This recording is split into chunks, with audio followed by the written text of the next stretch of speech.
I sometimes find myself right here, staring up at a vacant plinth, like I'm looking into an open grave. When the bronze hit the pavement and they dragged Colston away, the crowd thought they were lighting the fuse on a revolution. But the truth got swallowed by the noise, lost in the chaotic uproar of the mob. I dug through the static and found the real fingerprint, encrypted into the very name of the architects who took credit for the wreckage. The Society of Jesus, the Jesuit order.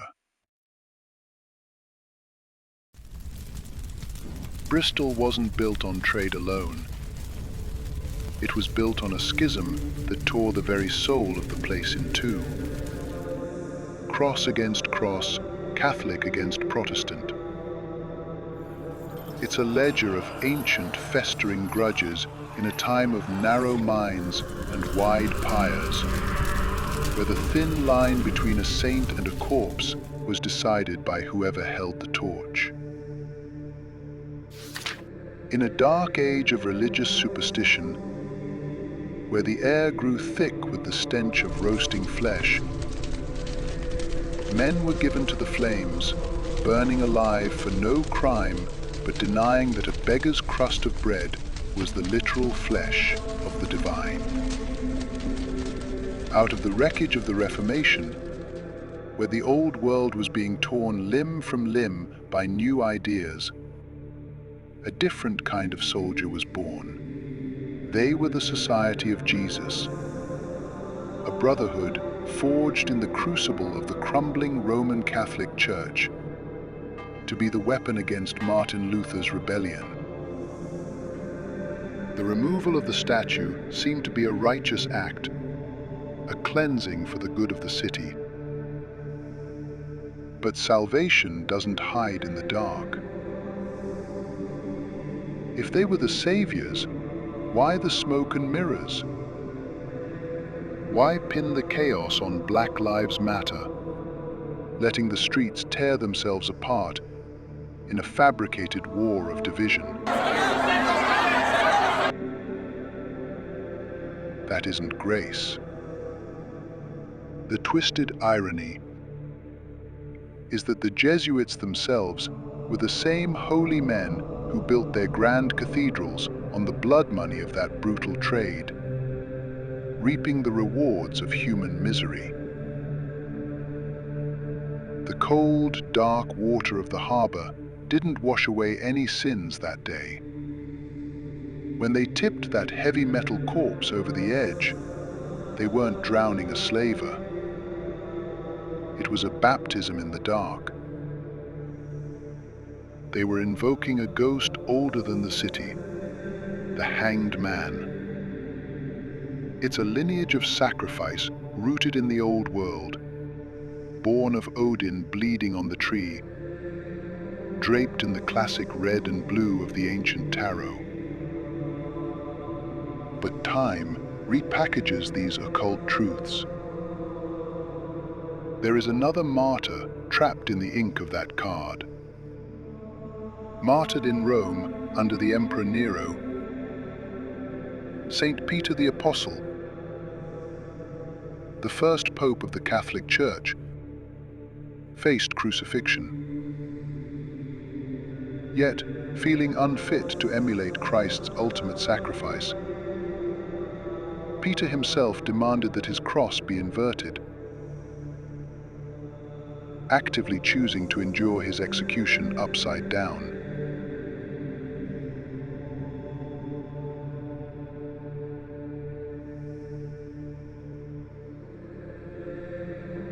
This occult lineage of self-imposed burden and sacrifice converges seamlessly in the modern mythos of the hero who dangles from the urban canopy, bound by the ultimate duty of sacrifice.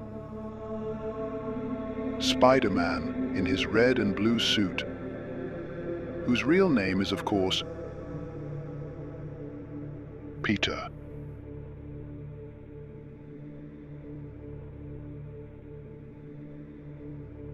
or lease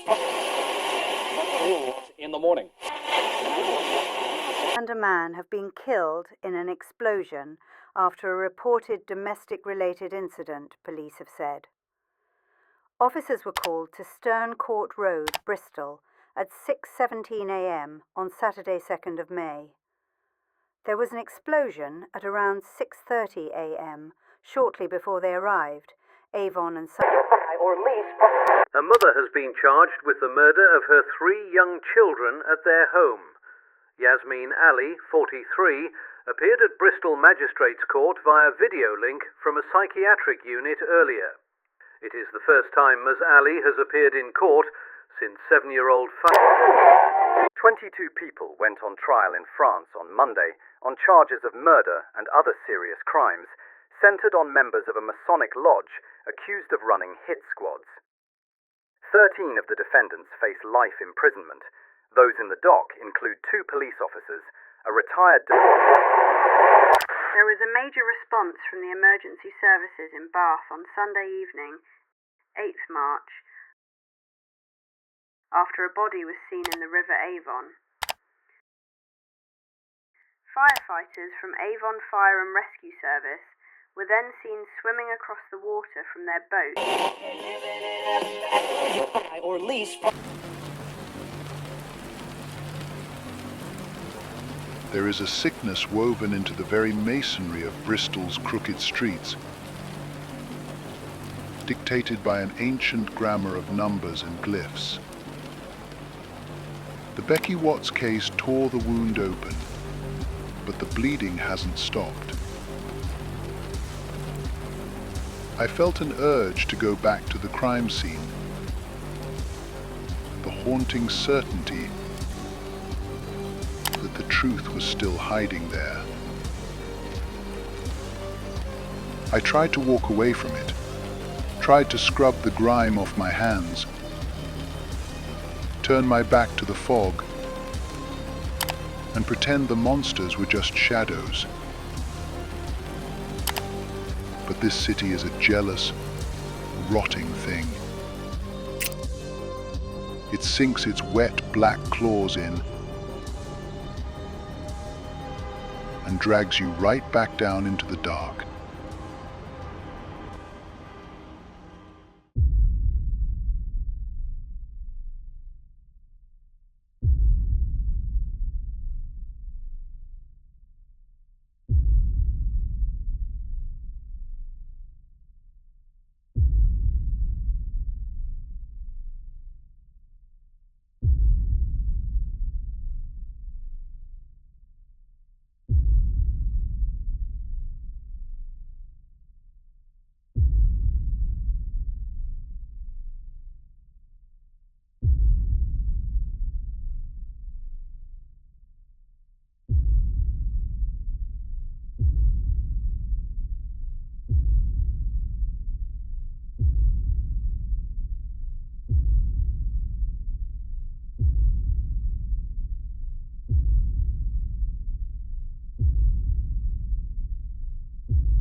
I needed to start from the beginning.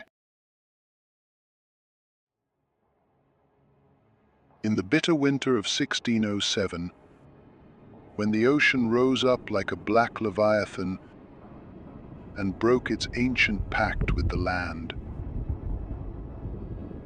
a wall of freezing, churning brine swept up the Bristol Channel, swallowing villages whole and turning the world to drowning cold. It choked the breath from the lowlands, drowning sheep in their pens and children in their beds. When the screaming finally stopped, there was only a vast, silent lake of mud and the dead. Pale, swollen meat left for the crows and the crabs. It was during our first descent into the madness of the Bristol pusher that we first saw the pattern behind the water, the flood code. A sinister fingerprint pressed deep into the clay of human history, stretching back millennia to the cruel, demanding gods of the first men. We found it woven into the currents of Bristol's waterways, a dark omen pointing straight back to that apocalyptic deluge. The Avon, at 83 miles long, cutting through the gorge like a jagged sword stroke before bleeding into the Severn estuary, the very mouth from which the great doom came. 52. 83. It is the arithmetic of Enlil, the ancient wrathful god of storms, who looked upon the squalor of mankind and saw only an infestation to be scrubbed clean with a cataclysmic tide. The echoes of that old terror can be found even in the scriptures of the new gods. Genesis chapter 8, verse 3. And the waters returned from off the earth continually. The exact moment the great deluge finally retreated, leaving a ruined world and a feast of carrion behind. Across the churning waves of the estuary, the Welsh shores paid the same salt-stained price. The great deluge was a ruthless king that took no prisoners, visiting utter ruin upon the lowlands of the west.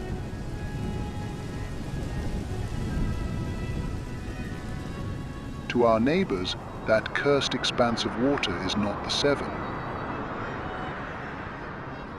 In their ancient tongue, it is Hafren.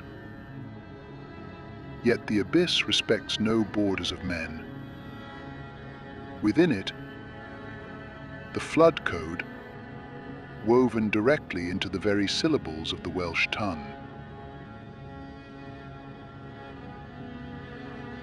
The water remembers what the world has forgotten. A divine, seething malice whispered across millennia.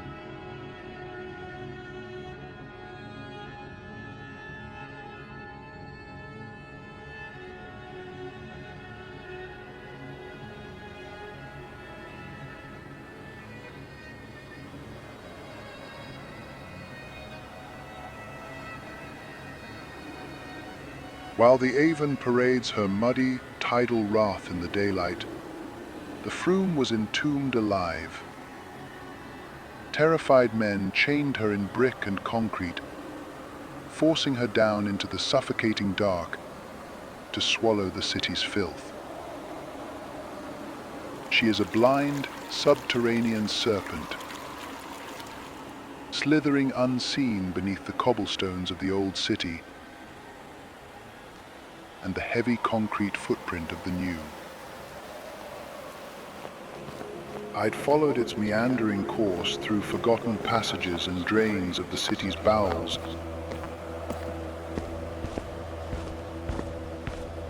and it had brought me here, to a windswept field, standing in front of a memorial to a dead girl.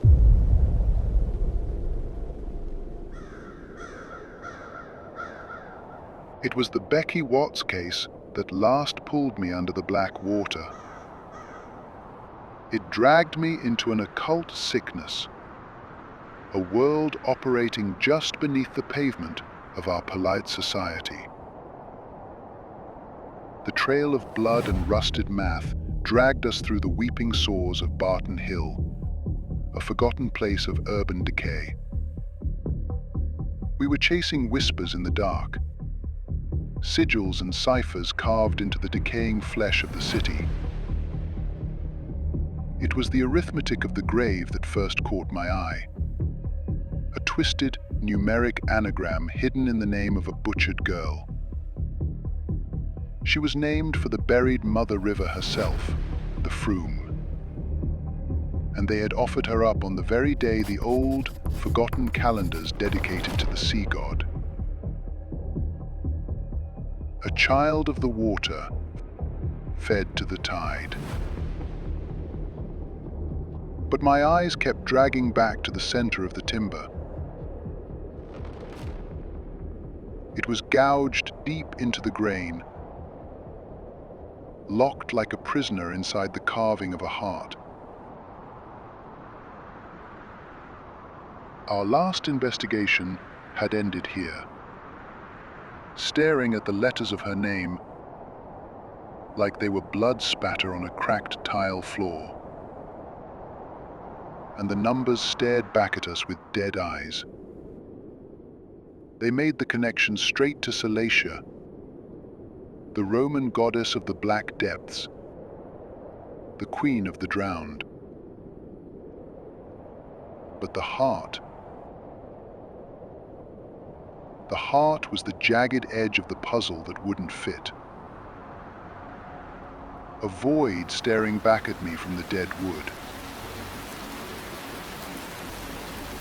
Somehow I knew with a sickening certainty that if the answer existed, it was buried just beneath the surface. I ran the math.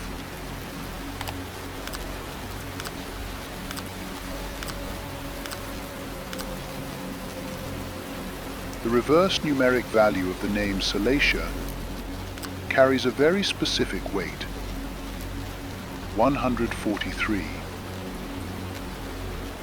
I knew that number. It has a symbol.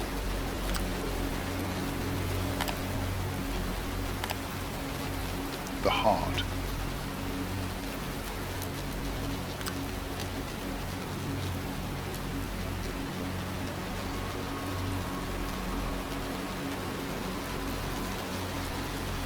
The machinery of the ritual was cold and terrifyingly exact. I needed to return to the drawing board.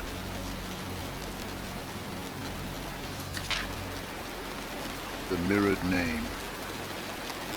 Her full name is a numeric anagram of the River Frome, a direct link to the city's buried, concrete-choked artery. The ritual timing. The murder took place on the day of Neptune, the ancient river god whose influence is absolute. The drowned bride. Her first name is a numeric anagram of Salacia, the bride of Neptune who waits in the deep. The mark. The heart symbol left at the scene is the sigil of Salacia, a bloody signature from the abyss. The trail of occult symbolism wasn't a path. It was a noose, pulling tighter with every step. The alphabet had been stripped to its bloodless bones, and the arithmetic of the abyss led to one single, suffocating coordinate.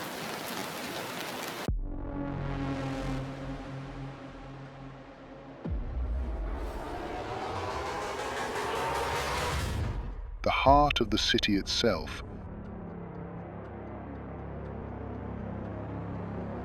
at the exact spot where the Frome flows underfoot.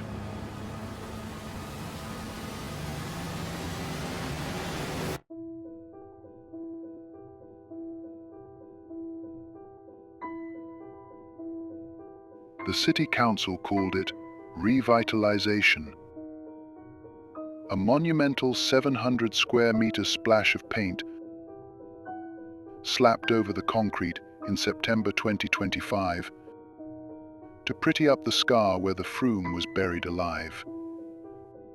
Bureaucrats and politicians cutting ribbons, smiling for the cameras under grey skies. The mural stretched out across the square, sprawling entirely within Neptune's cold, bronze gaze. The paint twisted into obscure shapes. It led across the stone and stopped dead at the foot of the statue. Right there, painted onto the ground, were handprints, pressed flat against the pavement, all of them facing the sea god, as if in prayer.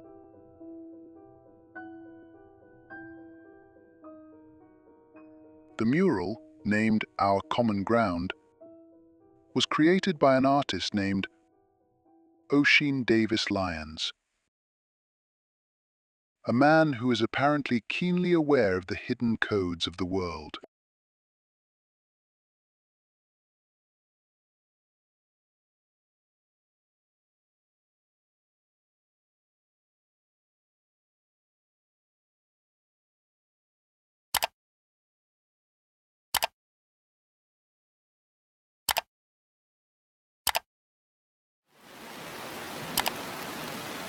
The occult world is a complex, breathing system of abstract symbolism and numerical ciphers. A cold machinery grinding beneath the surface of the everyday. The number 143. 3 digits with a particular significance.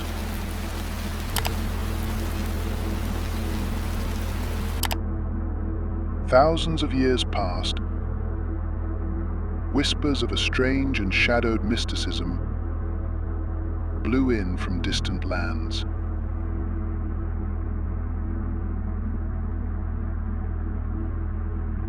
It was said that the old seers possessed a sight that pierced the fragile meat and bone of the mortal form. Where ordinary men saw only flesh, these sages saw nodes of colored fire woven deep into our blood. And chief among them was the heart chakra, a sickly green light pulsing like a poisoned star at the very center of a man. They named it Anahata.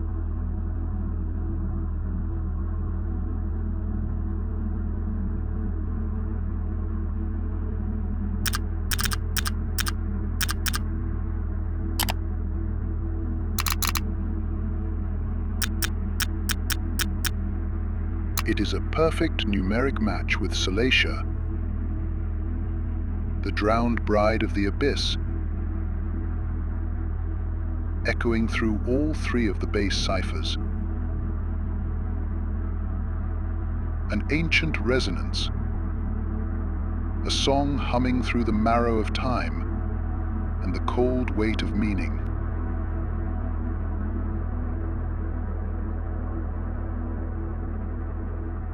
The word heart itself is an anagram, a reshuffling of the word earth. Flesh and soil, bound by a linguistic noose.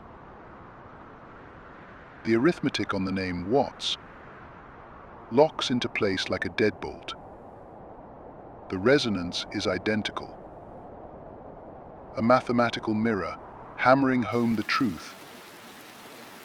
She was the heart archetype itself, the pulsing center of the city's core.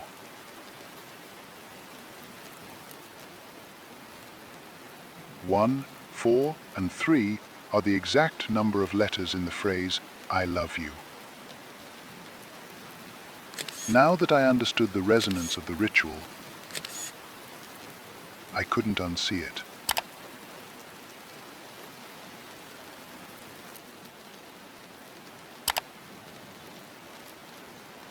I needed to track the Frome's history.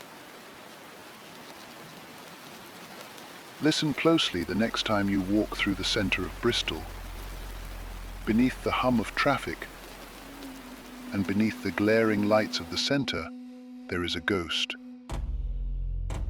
In a feat of staggering, brutal medieval engineering, the men of Bristol decided to bend the river to their will. In 1240, thousands of laborers were sent into the freezing mud of St. Augustine's Marsh.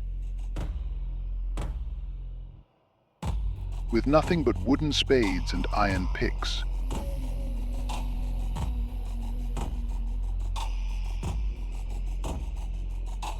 The beating, watery heart of Bristol's maritime empire, before it was buried in darkness. The docks groaned under the weight of their plunder. Casks of sweet wine, mountains of sugar, and the blood-soaked gold of the slave trade. But the wheels of industry turn. The slaughterhouses, the tanneries, the factories.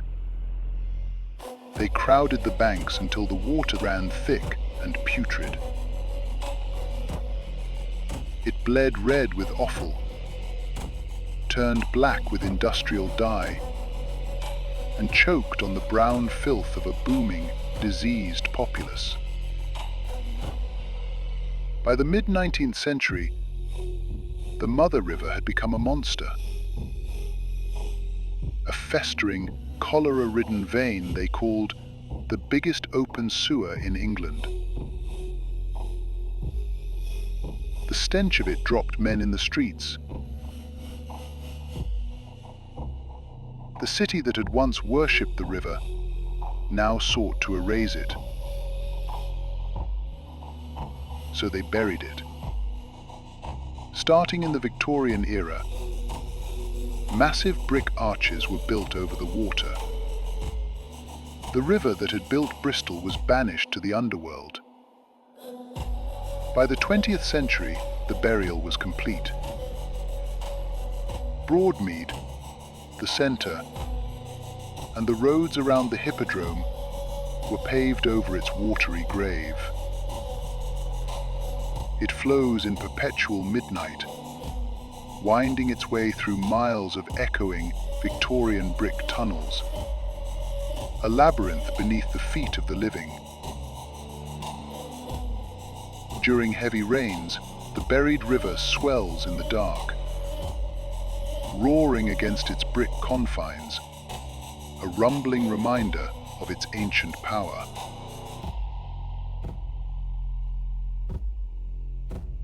We've already mapped this city as a masked cipher for Neptune, and the heart as the weeping brand of Salacia.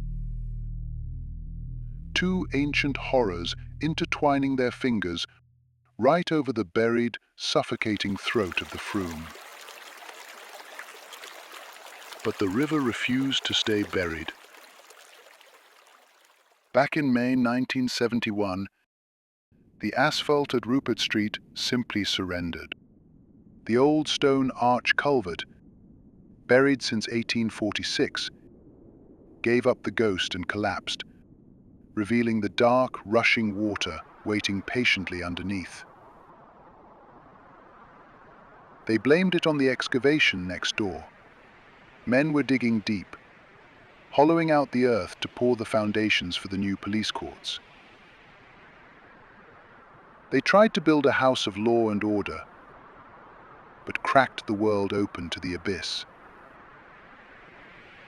That gaping wound left the city centre paralyzed for months, choking on its own chaos and gridlock.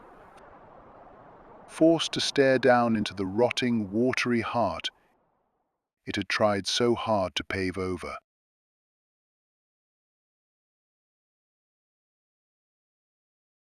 Rupert Street was the starting point for 2025's A.J. Bell Great Bristol Run, hosting over 20,000 people across the 10K and half marathon races. Good evening. A record-breaking 23,000 runners took to the streets today for the 2025 A.J. Bell Great Bristol Run, the largest turnout in the event's history.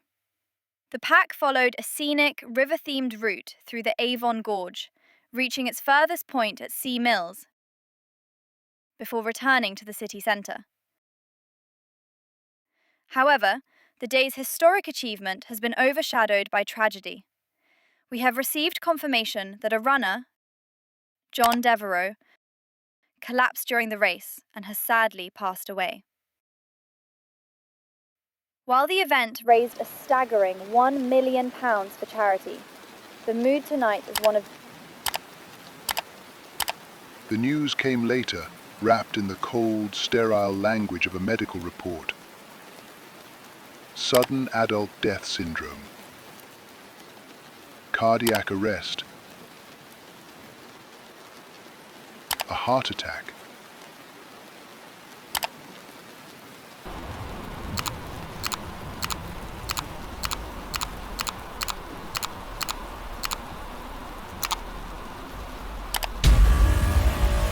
A heart archetype.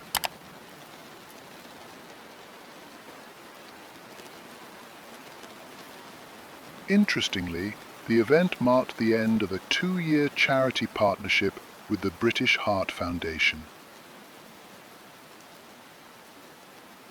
The heart is said to be the seat of love, care, emotion. But to the old orders, a symbol isn't a tribute. It's a weapon. To destroy the heart is to symbolically slaughter love itself. The country's most infamous betrayal of the heart happened right here in the marrow of our small city. The Bristol heart scandal. 30 children, maybe more, were bled out on the operating tables of the Royal Infirmary, their lives extinguished by the supposed negligence of an old boys' club culture.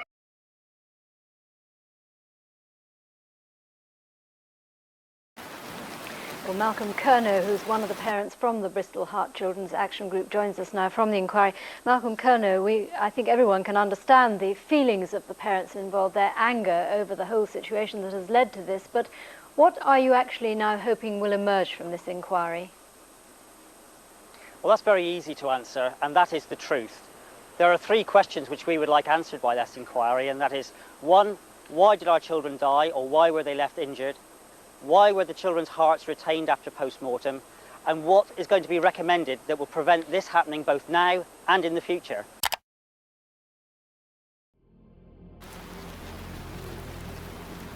Out of all the children that died, the catalyst, the death that finally dragged the rot into the light, was the death of an 18-month-old boy, Joshua Loveday. A heart-related name, a cruel irony that tastes like copper. If those children were part of a ritual, Loveday was the seal upon the altar. It didn't end with the boy. His father, Robert Loveday, is said to have been driven into a pit of depression and crime, ending up in prison where they would eventually find him hanging. The official reports call it a broken spirit, but to me, it reeks of foul play. If this was a ritual designed to systematically destroy the heart, as the evidence suggests, it leaves one question hanging in the damp air. Where would they send a heart like that to die? Winson Green Prison, 143. The Heart Code. Remember that green is the color of the heart chakra. You can dress a building in fresh mortar, but the old gloom still breathes. When they rebuilt the facade, they swept away more than dust. They tore down the original seal,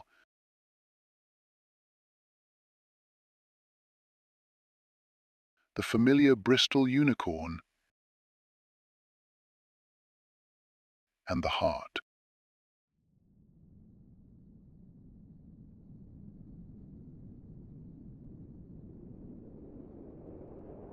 Bristol is a mosaic of graffiti and street art, its concrete veins mapped out in scars of spray paint.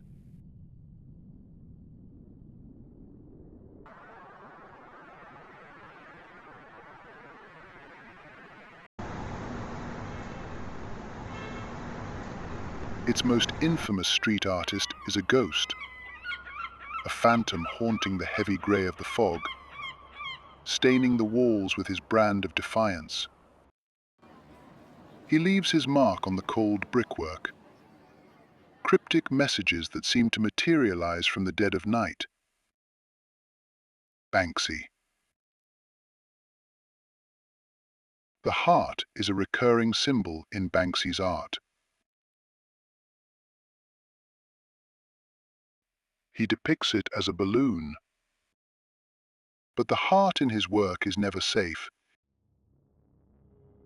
It is always fragile, wounded, or slipping through grasping fingers.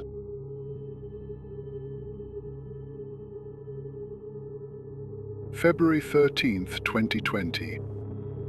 A damp grey morning on Marsh Lane, a road already haunted by the ghost of Becky Watts. A new stain hit the brick.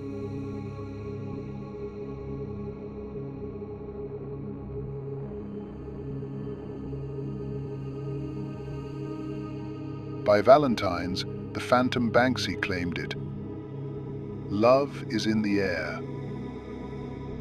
A girl with a slingshot firing a payload that looked less like a gift and more like a fresh gunshot wound.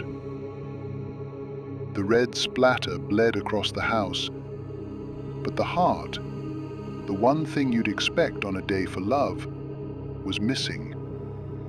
No romance, just the cold silence of the wall.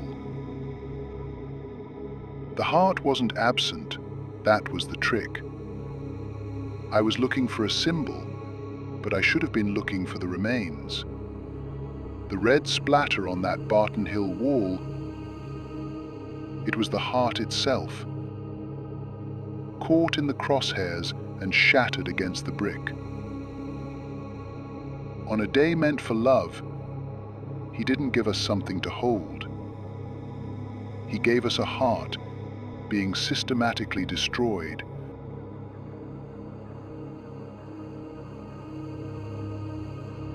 It took only a single day for the sickness in the bedrock to rise up and swallow it.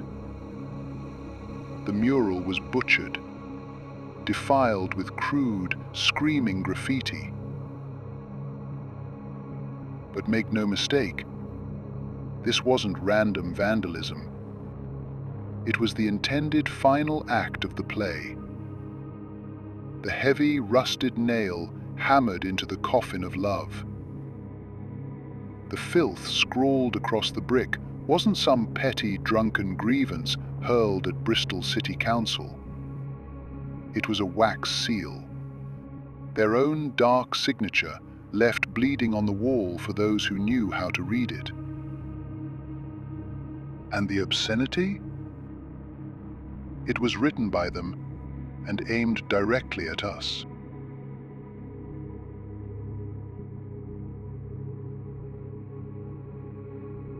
Scrawled next to it was a heart.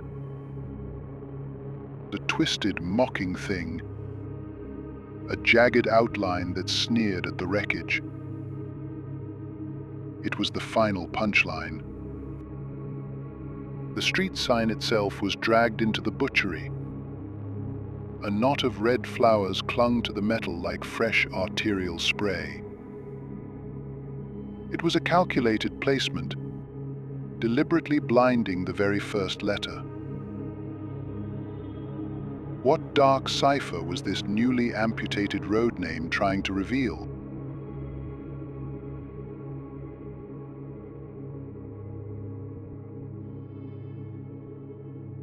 the heart code.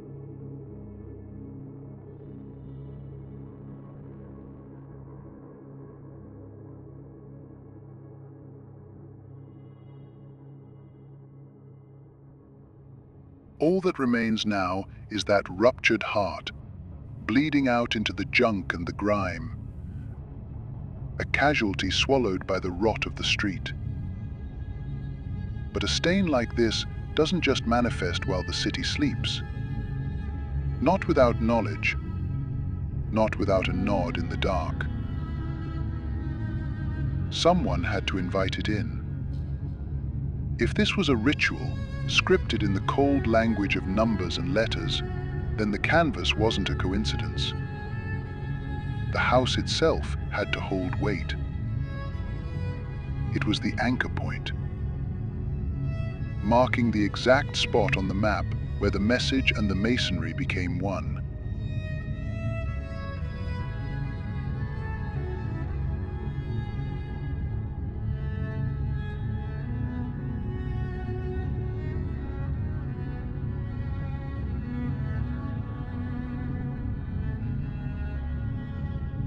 It didn't take much to catch my eye. It wasn't grand by any normal standard, just grander than the misery surrounding it. While the other houses were sinking into the dirt, this one had pushed upward, boasting a rooftop extension that felt out of place. Number 191.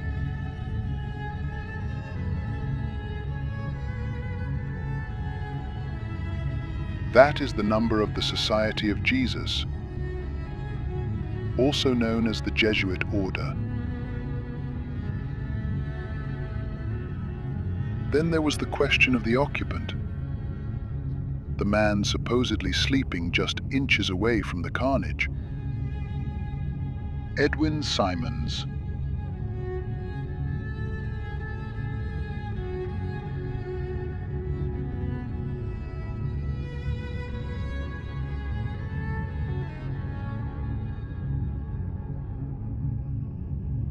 The Society of Jesus, the Jesuits. We had crossed their scent before, out in the dead-eyed suburbs of Sea Mills. Their presence looming like a gargoyle over the school of a murdered child. They were never just men of the cloth. They were the church's own hounds. Yet they did not hunt with the crude iron of the soldier. Their edge was honed in the mind, sharper and more treacherous than any blade of forged steel. In the halls of Bristol and the lands beyond, their war was fought instead with a terrifying discipline of the scroll and the tongue. To the commoner, their mastery of the stars and the hidden logic of numbers smelled of sorcery, a magic of ink and parchment in a world of fearful men.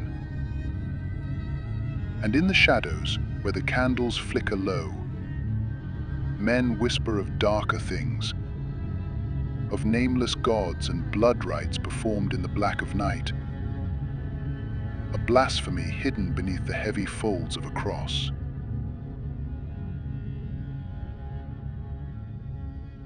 This whole case, all these tangled signs and secrets, it dug up an old, ugly piece of my history I thought I'd left in the dirt.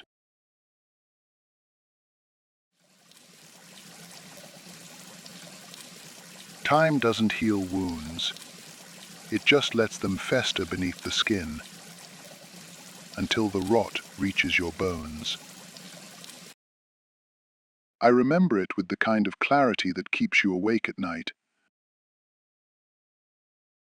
I was just a boy back then, a child sitting at a scarred wooden desk in Willow Green Infant School.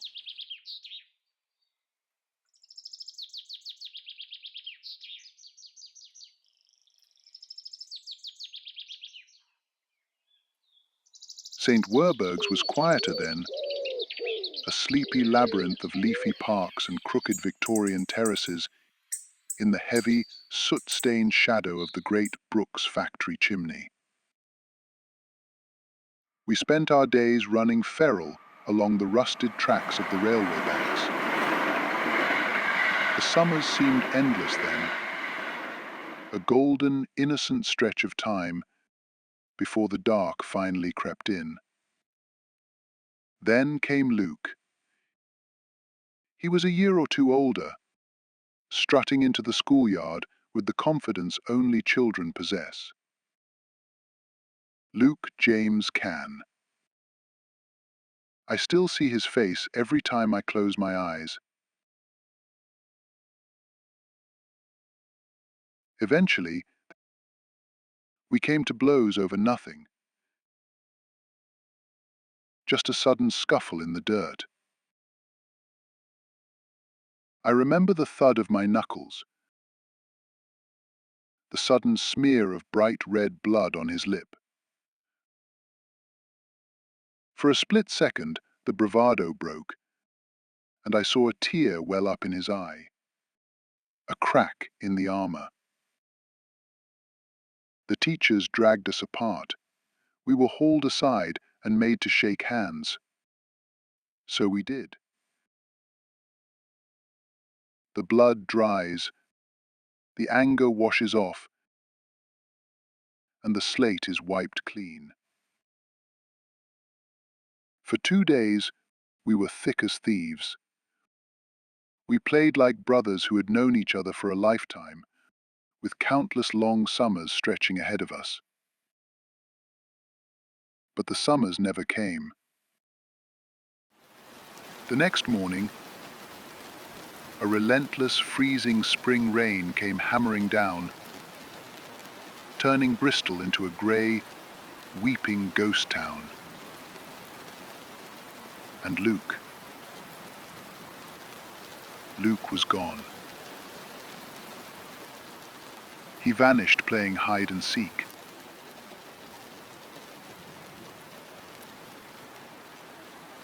The memory of what followed is a suffocating weight. The flashing blue lights cutting through the rain at the school gates. The heavy, sick silence hanging in the classrooms.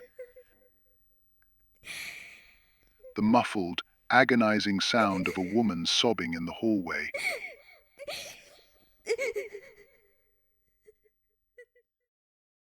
When the news finally broke, it hit like a physical blow. They found him in the water, tangled in the silt and the freezing black currents of the River Frome, discarded in the concrete gloom beneath the M32 motorway. I was just a boy,